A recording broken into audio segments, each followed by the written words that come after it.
Sigma have just announced these 3 brand new lenses. Exciting, something different finally from Sigma or from any brand. We got here today 20-200 f3.5 to f6.3 zoom lens. We do have a Pro 35mm f1.2 and the Beast a little bit different 135mm f1.4.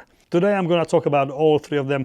I'm going to tell you what they are good for, how much they cost, and my first general thoughts really, because I'll be doing a detailed review of each of these lenses separately in the very near future. If you are interested, it's just one of those right now, you can skip. There is a chapter markers on the bottom of this video, so you can skip to whatever one of these lenses you want, but you should watch about all 3. I have tested all 3 lenses on Lumix cameras on S1II and S1RII. So all the photos and video samples you see in this video were shot with the L-Mount version of these lenses. Let's talk about the 35mm f1.2. This is a brand new version. Sigma has got 35mm f1.2 DGD and art in their catalog. This is version 2, Mark II. This is a smaller, lighter, better optically, I think, version of this lens. It's nearly 300 grams lighter than the original version, and it is also shorter. This is an ultimate focal length for portrait, environmental portrait, a portrait where you can actually capture more the surrounding around the person you're photographing. Great also for street photography, product photography, and generally speaking, it is a standard lens. It is very versatile focal length, pretty much good for everyday everything. What's special about this is the f1.2 aperture for Lumix cameras. This is brilliant because Lumix don't have any f1.2 lenses, so another one in the Sigma catalog to use on Lumix. It is weather sealed and it is a professional tool for a serious photographer. The f1.2 wide aperture creates superb subject to background separation and the beautiful signature Sigma bokeh. But it's not all about f1.2 aperture. Optically, this lens is pretty much perfect. You do get a bit of chromatic aberration as expected, not much, tiny little bit. The flaring and all that is very nicely suppressed, and it creates really nice punchy results as you'll expect from Sigma. But this is a very, very special 35mm f1.2. It's not a cheap lens. It costs £1,299 in UK or $1,549 in US. High price tag, but it is actually more accessible f1.2 lens than f1.2 lenses in the past. 35mm f1.8 and f1.4 are cool and pretty good, but this is another level. I really can't wait to do a full review and do more photos with it, but everything I have shot so far with this is superb.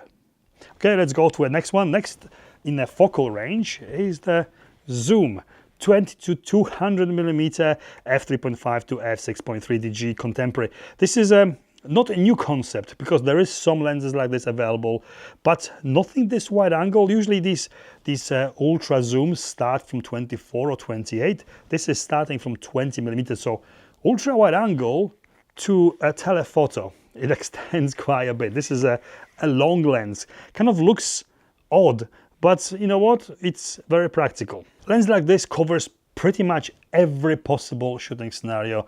It replaces 6 lenses in your camera bag in just this one lens. And although it is very strange and very long when you zoom in, this lens actually is very, very versatile. What might be off-putting for a lot of people is that not so wide aperture. f3.5 fully zoomed out at 20mm, and which closes down to f6.3 when you zoom in. Yeah, on paper that's not brilliant, but in practice, testing on Lumix cameras, which do have a great stabilization and also great high ISO performance, even the S1R2 with a high resolution sensor, you can compensate for the lack of fast lens with the camera.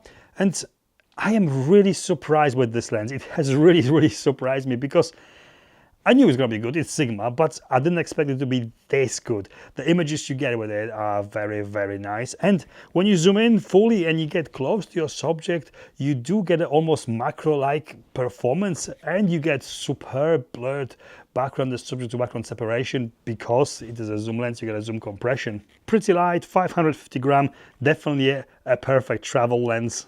What's really special about this kind of focal length is the hybrid zoom on Lumix cameras. With the S1II, this extends from 20 to 275mm with no loss of quality while filming.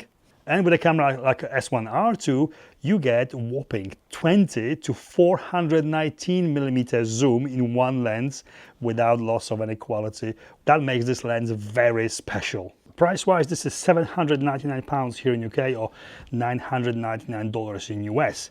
Pretty decent price for the lens that can do it all if you don't need a wide aperture fast nighttime lens. This is certainly a daytime lens, a travel lens capable of great results, including the macro-like close-ups.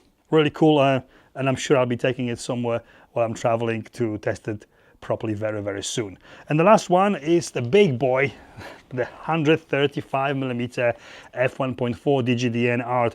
This is a lens we all have been waiting for. We all have been waiting for 105mm f1.4 replacement, new mirrorless version, but we got this instead, and I think possibly this is replacing the aged 105mm as well as the old 135mm HSM. This is unique in a way that is 1.4. I don't think there's any other 135mm f1.4 lens available, certainly not for Sony E or L-Mount, which this is available for. This has got outstanding optical performance. It is insanely sharp, and I mean, there's sharp and there is Sigma 135mm f1.4 sharp. Instantly you can tell that this lens is made for professional work. This focal length and that f1.4 wide aperture creates superb subject to background separation, and also the beautiful bokeh. This lens is all about that, the separation and the bokeh, which makes it really suitable for portrait photography. That depth of field is so special. It is very shallow, and you combine that with the optical performance this lens delivers and you get superbly sharp eyes in the portrait photography. Unfortunately, my experience with 135mm is not limited, but is limited in a way that I find it very difficult to use these lenses.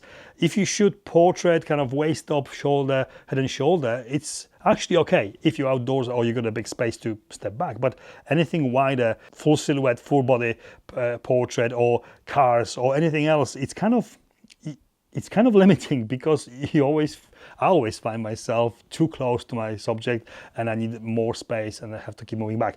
It's not a problem for everyone.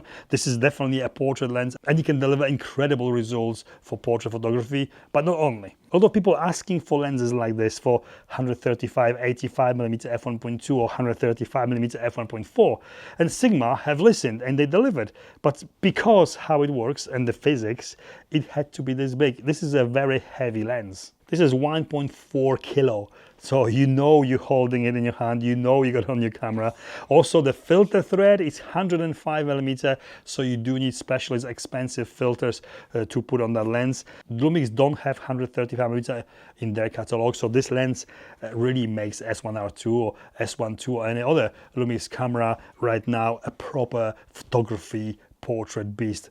Proper object of desire and a beautiful professional tool. I can't wait to test this properly very soon.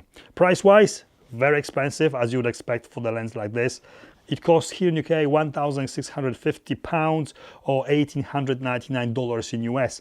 You do get a lot of lens for it, weight-wise and optically superb. You can't really fold a lens like this in any way. If you shoot portrait photography outdoors, this should be your #1 point of interest right now. You should check it out. All these three lenses are not revamped old versions of the old lenses Sigma had before, but kind of new and lenses made for current new photographers using new mirrorless cameras.